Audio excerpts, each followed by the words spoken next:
Your word is a lantern to my feet and a light upon my path. I have sworn and am determined to keep your righteous judgments. I am deeply troubled.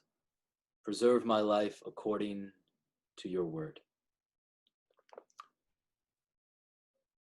These words are from Psalm 119, from the Book of Common Prayer, the Psalter in the Book of Common Prayer. Psalm 119 is the longest chapter, the longest psalm in the Psalter. It's also the longest chapter in the entire Bible. It includes a total of 176 verses. And because the psalm is so long, the Daily Office Lectionary splits up the psalm into 7 different readings that are each about 25 verses long. The Daily Office Lectionary in the Book of Common Prayer assigns these readings from Psalm 119 every Wednesday for morning or evening prayer.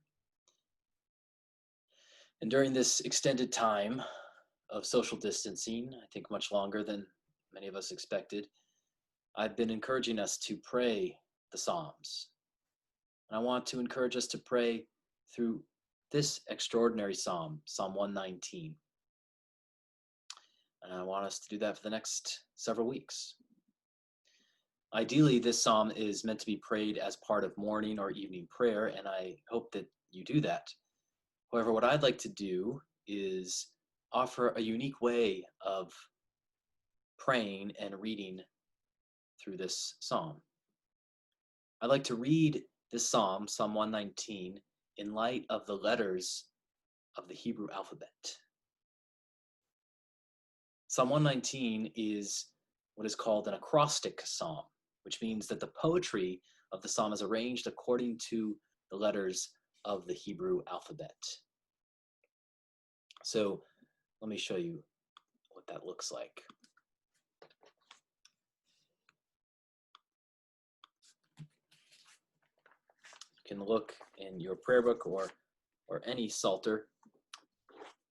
You see, beginning of each stanza, you see Nun, Samech, Ayin. Those are transliterations of Hebrew letters. And if you look at the original Hebrew of the psalm, you'll see that the first 8 verses of the first stanza, all those verses begin with the first letter of the alphabet, Aleph. The next stanza, all 8 verses of that stanza all begin with the second letter of the Hebrew alphabet, which is Bet, and so forth. This acrostic technique served as a mnemonic device, a tool to help people memorize. So it helped the ancient Hebrew readers memorize the entire psalm, all 176 verses of it. It also demonstrated that the primary purpose of the Hebrew alphabet and of language itself is prayer. That's a deep thought. I invite you to just let that sink in. The primary purpose of the alphabet, letters, and of language itself is prayer. That's when letters and words and language are really being fulfilled. So reading and praying through Psalm 119 will afford us the opportunity to learn a little bit about this Hebrew alphabet. In the Jewish tradition, specifically the Jewish mystical tradition, each Hebrew letter has its own spiritual meaning and personality. So what I'd like to do is read Psalm 119 in light of the spiritual meanings of the Hebrew letters, meanings which have developed over thousands of years. The Hebrew language is a very ancient language. And I'd also like to reflect on the meaning of the Hebrew letters in light of Psalm 119. Some of the meaning associated with these letters have developed in the last several hundred years, and it's somewhat anachronistic to superimpose that onto Psalm 119. But we can use Psalm 119 to deepen our understanding of the meaning of these letters. As someone with Jewish background on my father's side, I've always been drawn to Jewish spirituality, which helps me appreciate and draw closer to my favorite Jewish prophet, Jesus of Nazareth, who I also believe to be the second person of the Holy Trinity. I learned the Hebrew alphabet several years ago, and ever since I have found myself often reciting the alphabet silently in my head and doodling the letters on scraps of paper. For some reason, this ancient Hebrew alphabet, this ancient alphabet, has always felt prayerful to me, and even reciting the letters feels prayerful to me.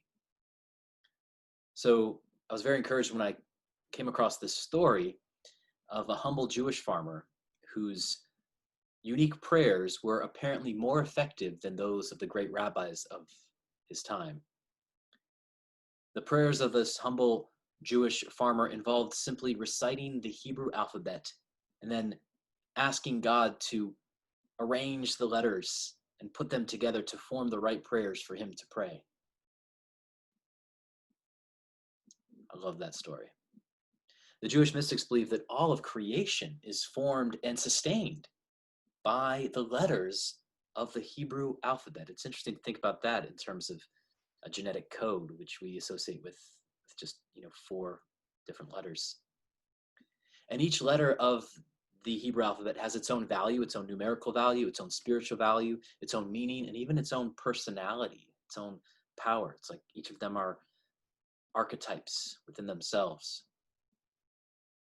There are stories of the letters themselves conversing with God and even disagreeing with God and arguing with God and challenging God. I like to imagine young Jesus learning these letters of the Hebrew alphabet as a young student. And there is actually a relatively early text called the Syriac Infancy Gospel, which describes Jesus as a young student learning the Hebrew alphabet from a teacher named Zacchaeus. In this Infancy Gospel, Zacchaeus teaches Jesus and his classmates the first letter of the alphabet, which is Aleph. Aleph. And then, after teaching that, he moves on and begins to teach Jesus and the class about the second letter, Bet. Bet. However, Jesus, young Jesus, interrupts his teacher Zacchaeus and asks him, "How can you teach me the letter Bet when you have not understood and explained to me the meaning of the letter Aleph? How can you teach me Bet until you have taught me Aleph?" And these words of Jesus actually sound fairly authentic to me, especially since they're not too unlike Jesus' words in the Gospel of Matthew, specifically Matthew 21, when he essentially says to the chief priests and elders, "How can you expect to understand my authority when you have not first understood the authority of John the Baptist?" In Matthew, Jesus goes on to explain how the tax collectors and prostitutes are entering the kingdom of heaven because of their humility. They were humble enough to believe that God could and indeed did speak through a scruffy, grizzled, locust-eating wild man dressed in camel hair. They were humble enough to believe that God could use them to accomplish his will, even though they did not always know the right things to say or the right prayers to pray. In the gospel, Jesus invites the chief priests and elders to practice humility so that they too could enter the kingdom of heaven, along with the humble and penitent tax collectors and prostitutes. In studying the Hebrew alphabet and the spiritual meaning of the alphabet, I've learned that this also seems to be what young Jesus is saying in this infancy gospel story. When he asks his teacher, "How can you teach me the letter Bet until you have taught me the letter Aleph?" As I said, all of the letters of the Hebrew alphabet have their own spiritual meaning. I think that's what Jesus was asking the teacher to unpack and explain to him. Because the primary spiritual meaning of the letter Aleph is humility. Humility. So Jesus is asking his teacher, how can you understand anything else in the spiritual life if you don't first understand and practice humility? It's difficult to grow and learn anything new without humility, since humility is the awareness, the acknowledgement that one does not already know everything. How can we grow in spiritual knowledge and virtue if we don't first understand that we might need to? If we don't first understand and practice humility. That's why Mother Teresa called humility the mother of all virtues. Humility is not only the meaning of the Hebrew letter Aleph, and we'll talk more about that next time. It's also the general meaning of the entire Hebrew alphabet, as well as the underlying theme of Psalm 119, which is all about walking humbly with God. Remember, the prophet Micah said there's only one thing the Lord requires of you, and that is to do justice, to love mercy, and to walk humbly with your God. I guess that's three things, but this is what the Lord requires of you: to do justice, to love mercy, and to walk humbly with your God.